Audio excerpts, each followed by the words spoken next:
In the last of our series of perspectives from some of the university's China experts, Professor Shaun Breslin questions the common understanding of China's superpower status. It's difficult to know what's most impressive about China's rise in recent years. The scale of that rise or the speed of it? Well, I guess in fact it's the combination of the two that really makes it so impressive and so astonishing, and has done so much to focus the attention of people around the world on what's happening in China. Certainly the China that we see today is very different from the one that I first visited as an undergraduate in 1984. We used to cycle through the countryside to see friends in other universities in what is now part of the great urban sprawl of modern Beijing. I stood and looked out over farmland in Shanghai, which is now the Pudong Development Zone, perhaps the most visible sign of China's rise and China's embrace of capitalism of sorts anyway. It's not surprising either that people outside China have become very concerned about what China's rise means for them, or perhaps more correctly, what China's rise might mean for them in the future. The growth of Chinese exports is a very visible example in all of our homes of how what's happened in China has not just changed China, but is beginning to change us as well. But while China's rise is very real and very evident, it's not always the same for everybody in the whole country. Go to cities like Beijing and Shanghai and you'll see people living modern, almost Western lifestyles. But go to parts of the countryside and people are living lives that have not changed very much over the years. Indeed, in some parts of China's countryside, people are still living very similar lives to those that they led in the 1970s. Indeed, some are scratching a living out of the land and living in real poverty. China's rise is already real, and China's rise to superpower status is highly probable. But that doesn't mean that there are many issues that the government has to concern itself with. Indeed, I called the first chapter of my recent book on China and the global political economy, China Yes, But. Yes, China has risen. Yes, China continues to rise. Yes, China probably will become a superpower.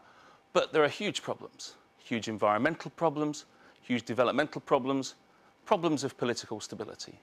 And it's these problems that can be overcome, that I want to focus on today.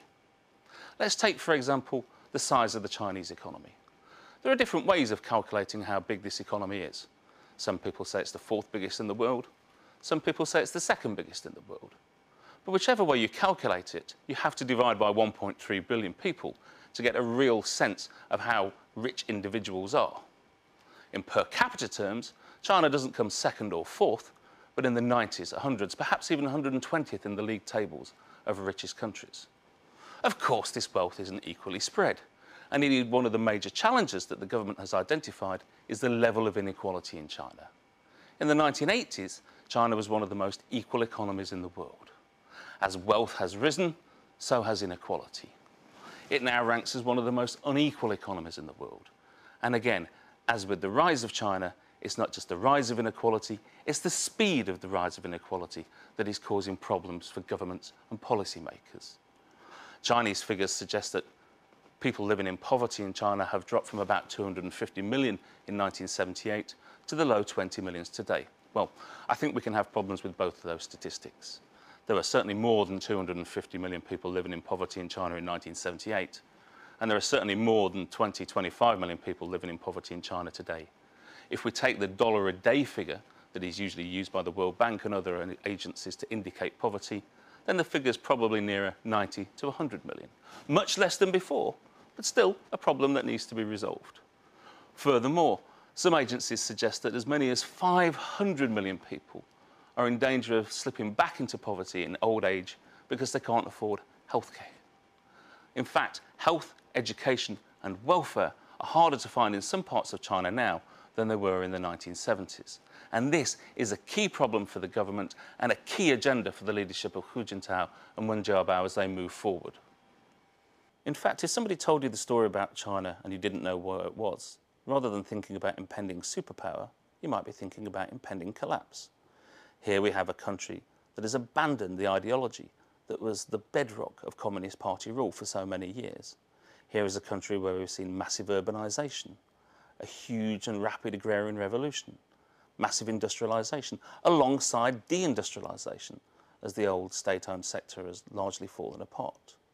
We see perhaps as many as 200 million internal migrants looking for work on a yearly basis.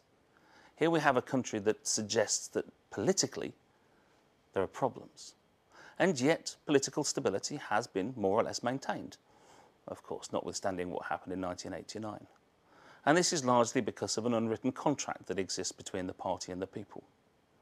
The party demands that the people do not compete with it for political power. In return, the party provides growth. The party provides stability. And the party provides for China's national interests in what is perceived and depicted as a hostile international environment. Ideology isn't actually dead in China. It's just that communism has been replaced by nationalism and patriotism. And this system of what we might call illiberal liberalism, a liberal political system alongside a liberalising economic system, has proved to be very successful in overseeing the fantastic transformations that we've seen. But in more recent years, scholars and policymakers in China have begun to question its long-term effectiveness. They look at the environmental crisis that is affecting not just China's cities, but people all over China. They look at the endemic growth of corruption that is loosening the bond between the Chinese people and the party state. And they also look at the growth of inequality. There are, not daily, but regular protests taking place in China over perceived inequities. These at the moment are all single case issues, lots of little dots. What the party is concerned about is these dots get joined together, and this then could create a political momentum for change.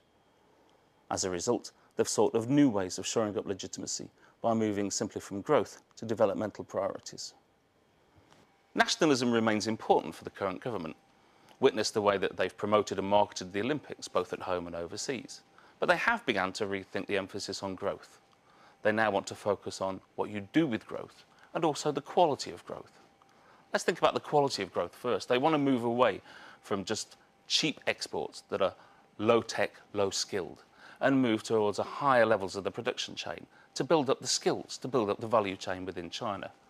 They're also concerned that growth alone has contributed to the growth of inequality, and that many people in China think this growth of inequality is unfair. Even if they're better off, they don't feel they're as well off as they deserve to be, or as well off as other groups within society. And so there has been a heavy emphasis now on placing more investment in the West, in central China, placing more money into health, education, welfare, constructing what they call a socialist new countryside. All these are part of a great effort to reattach the party to the people. The way that the leadership responded to the earthquake is instructive here. When the SARS outbreak occurred, Hu Jintao and Wen Jiabao were outraged by the way in which the party seemed to defend itself rather than the people. Individuals, perhaps even the party structure as a whole, acted to protect itself, to hide the real state of the problem. Chinese people were not only unprotected from the SARS outbreak itself, they didn't have the knowledge to make plans for their own safety. Faced with this, the party leadership realised that there could be a real loss of faith in the system if the party didn't become more open, more transparent, perhaps to allow itself to be subject to the checks and balances of the people. And so we see a move towards democratisation. This is not democratisation in the Western style. We're not talking about the transition to Western liberal democracy anytime soon. In fact, the whole point of democratisation in China is to make authoritarianism work, is to make the one-party state stronger, to make it more transparent, to make it more open, to increase laws, to increase popular checks and balances. But it's not to introduce real competition into the political system. What we see is a party leadership who do not take their continued tenure in power for granted. They know they have to reform. They know they have to change. How they do this without opening the possibilities for other political reform is a difficult task. And indeed, the whole future of the CCP, perhaps even China, depends on how they manage to control this transition from authoritarianism to a more open, friendly, democratic authoritarianism. Of course, identifying and solving problems is nothing new for the Chinese Communist Party. They've been doing it since 1978, since 1949, indeed, perhaps since they were first formed in 1921. But I do think we need to focus on these domestic problems, problems that the leadership themselves have identified, and consider how these might at least impair the inevitable rise to superpower status that so many people are predicting.